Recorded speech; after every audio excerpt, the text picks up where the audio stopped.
Telangana CM Revanth Reddy ఉమ్మడి ఆంధ్రప్రదేశ్ మాజీ CM ప్రస్తుతం ఏపీ ప్రతిపక్ష నేత నారా చంద్రబాబు నాయుడు బాటలోనే పయనిస్తున్నారు. చంద్రబాబు ఉమ్మడి ఆంధ్రప్రదేశ్ లో విజన్ 2020 పేరుతో అభివృద్ధి పనులు చేపట్టారు. తర్వాత ఏపీలో విజన్ 2040 అని ప్రకటించారు. కానీ దాన్ని పెద్దగా ఎవరూ పట్టించుకోలేదు. అయితే రేవంత్ రెడ్డి మాత్రం ఆంధ్రప్రదేశ్ ను ఎంతమంది సీఎంలు పాలించినా అభివృద్ధి కేవలం చంద్రబాబు హయాంలోనే జరిగినట్లు భావిస్తున్నారు. హైదరాబాద్ డెవలప్మెంట్ ఆయన చలవే అని నమ్మేవారే ఇప్పుడు తెలంగాణ ప్రభుత్వంలో ఉన్నారు.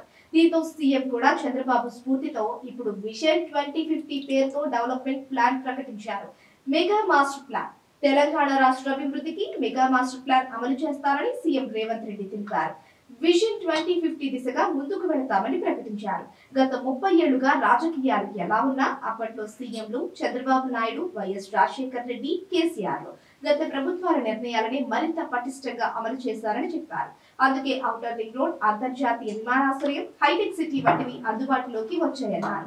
హైదరాబాద్ ను మరింత అభివృద్ధి చేయాలని రేవంత్ రెడ్డి ప్రభుత్వం భావిస్తోంది. ఇప్పటికే మెట్రోపాలిటన్ సిటీగా గుర్తింపు పొందినందున అంతకు మించిన అభివృద్ధికి అందరి సలహాలు, సూచనలు తీసుకోవాలని రేవంత్ నిర్ణయించారు. తర్వాత ప్రణాళికలు రూపొందించి అమలు చేయాలని భావిస్తున్నారు.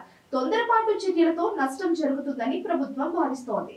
3 ప్రాంతాలుగా విభజన, వేగంగా అభివృద్ధి చెందుతున్న హైదరాబాద్ నగరంలోని ఓఆర్ఆర్, రీజనల్ రింగ్ రోడ్ మధ్య ప్రాంతాలను ఎంపిక చేసి అర్బన్, సెమీ అర్బన్, రూరల్ ప్రాంతాలుగా విభజించాలని ప్రభుత్వం భావిస్తోంది. చైనా తరహాలోనే 10 నుంచి 15 శాటిలైట్ టౌన్షిప్ల ఏర్పాటుకు ప్రణాళిక రూపొందిస్తోంది.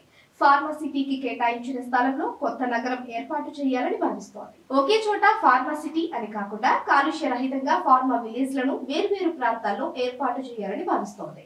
ఆర్ఆర్ఆర్ చుట్టూ రైలు, ఇక మెట్రో విస్తరణకు కూడా ప్రణాళిక రూపొందించింది. ఎయిర్పోర్ట్ మియాపూర్ నుంచి ఆర్సీపురం వరకు, రాయదుర్గం నుంచి గచ్చిబౌలి మీదుగా అమెరికన్ కాన్సులేట్ వరకు పొడిగించాలని భావిస్తోంది. ఆర్ఆర్ఆర్ చుట్టూ రైలు సౌకర్యం ఏర్పాటు చేయాలని నిర్ణయించింది.